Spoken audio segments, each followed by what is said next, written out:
As Nashville continues to be on the rise, some families are being left behind while others are thriving.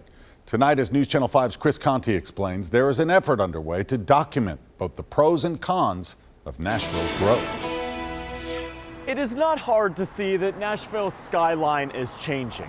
But what about the intangible byproducts of growth, the things we can't see? What's being done to document those? Everything is different now.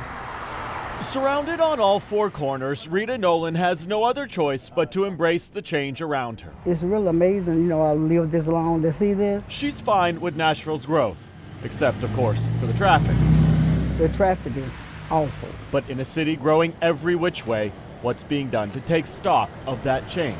The city has changed so significantly, and people want to share their experiences. Sean Giles is the Assistant Director for Community Engagement at the First Art Museum.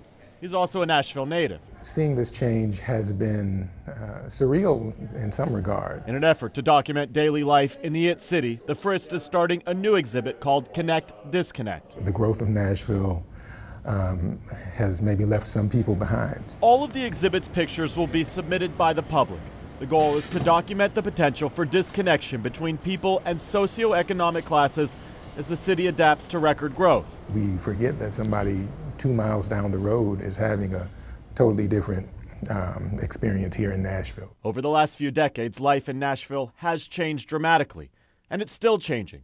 So the First wants firsthand accounts of what that looks like. It's important to document things like this because as the city has grown, it's become an issue for everybody here, for better or worse. Change may be inevitable, but people like Rita will tell you it's also what makes history. You don't know what's coming up next. You pass by there and they're building something, you come back 2 or 3 weeks later or something, it's done. Chris Conti, News Channel 5. The First Art Museum is accepting photography submissions until September 30th. Their only qualification is that you must live in Davidson County.